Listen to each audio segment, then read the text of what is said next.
Hello everyone, it's Queen V Line back to you with another video. This video pertains to the unfortunate unaliving of 10-year-old Xavier Williams. Before I begin, I would like to send my support and condolences to the Mills and Williams family as you begin to grieve the loss of your child, your sibling, and your loved one at this time. According to reports, the 5th Judicial Circuit State Attorney's Office in Florida announced that a grand jury indicted a Lake County couple, Kimberly Mills and her partner, Andre Walker, are accused of abusing and unaliving 10-year-old Xavier Williams, and prosecutors are now seeking the death penalty against the couple. In February 2025, Xavier Williams was dropped off at a local hospital in cardiac arrest with clear signs of severe physical abuse. Kimberly Mills, the victim's mother, and her partner, Andre Walker, are accused of abusing and torturing the child and were originally charged with second-degree homicide. With the indictment, those charges are now upgraded to first-degree felony homicide and aggravated child abuse. Xavier Williams remained in critical condition for several weeks before transitioning last month. Detectives allege that the night Xavier Williams was taken to the hospital, he was duct taped to a ladder in the garage and had a weight dropped on him repeatedly. Xavier's father, Keno Williams, who resides in Connecticut, stated he was in shock and it took him 3 times before successfully booking a flight to Orlando. Detectives stated that they learned this information in an interview with Xavier Williams' younger brother, who was also allegedly abused. The defendants in this case, Kimberly Mills and Andre Walker, both represented by private attorneys, submitted a written not guilty plea in their case. Kimberly Mills and Keno Williams divorced in 2022. Mr. Williams stated that Miss Mills moved to Florida, but both parents had joint legal custody of their 2 children, and Miss Mills had physical custody because she was making more money at the time. Mr. Williams stated that the children lived with Miss Mills during the school year, and he saw his children over summer breaks, holidays, and monthly visits he would make to Florida. However, Mr. Williams stated in the weeks prior to Xavier Williams's unaliving, the communication wasn't as consistent as it once was. He remembers that Miss Mills would often state that the boys were busy or couldn't talk. I talked to my youngest son and he said Xavier is doing homework. First and foremost, when he says homework, I never want to interrupt.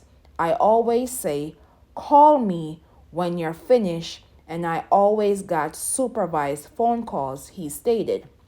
Mr. Williams stated because Miss Mills was always in the same room as the 2 children he called, he couldn't find out what was really going on. They were timid and scared, Mr. Williams stated. They are not going to open up to you for anything on what's going on because the mom is right there. Now you will watch this news clip and I will be back with my commentary. Child abuse. Good evening. Thanks for joining us. I'm Brent Harden. And I'm Sarah Sanchez. Yeah, that family of a boy who suffered deadly abuse is mourning his loss. The boy has ties to Connecticut. Police say he suffered severe abuse at the hands of his own mother and her boyfriend in Florida. Now, tonight we're hearing from the boy's aunt. As we learn, prosecutors in Florida are now seeking the death penalty in the case. Fox 61's Angelo Bavaro has the emotional conversation. 10-year-old Xavier Williams lived in Windsor until his parents divorced, and he moved to Florida with his mother. His father now lives in Bloomfield, and it's in Connecticut where Xavier will be laid to rest as the family's fight for justice plays out in a courtroom in Florida. Some pictures capture the spirit of a sweet boy, Xavier Williams. He lit up any room that he went into. He was brilliant. Other pictures capture a nightmare for Xavier's aunt Camille, who lives in Hartford but spoke with us from Florida, where the family is navigating the tragedy. When I got that phone call, I was shaking. Those pictures show the scenes in which police say Xavier was duct taped to a ladder while weights were dropped onto his exposed stomach. It was horrible. It was gut-wrenching. That's just some of the abuse police say Xavier endured at the hands of his mother, Kimberly Mills, and her boyfriend, Andre Walker, in their home in Tavares, Florida, that led to his death last month. When you add the family members in the mix, you know it's more personal for us. On Thursday, prosecutors in Florida announced multiple upgraded charges against Mills and Walker, including first-degree murder. We are seeking the death penalty as to both defendants in this case.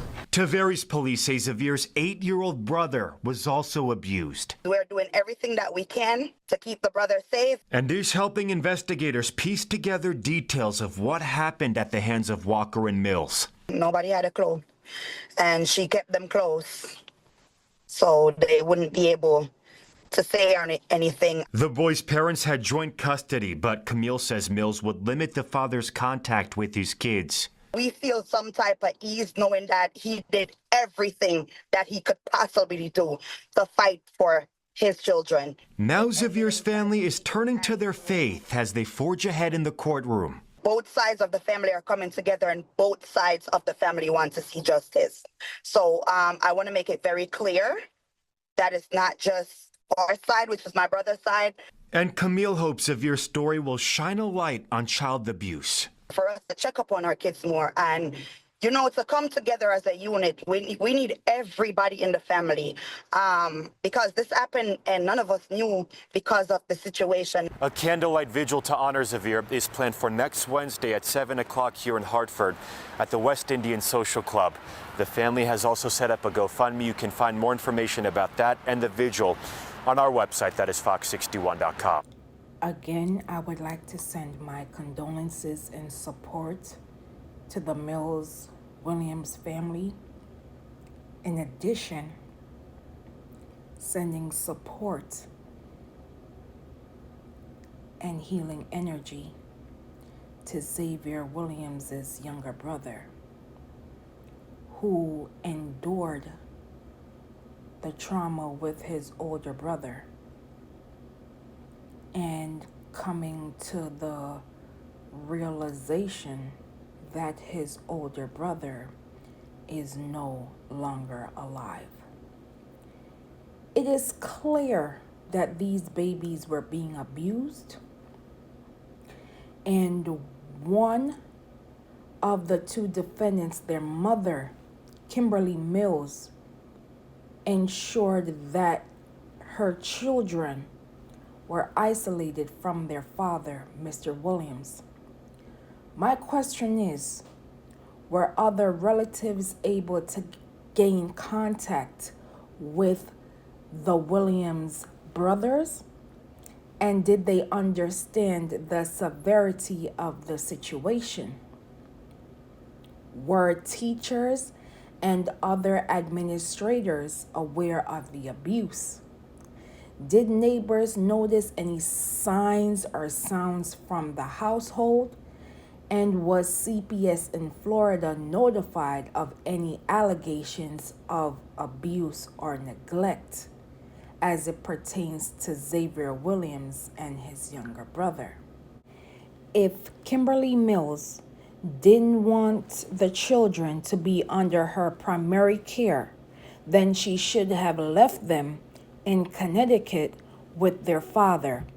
It doesn't make sense to participate in allowing your partner to aid in the abuse of your children, which resulted in one of them being unalive for the sake of keeping a man.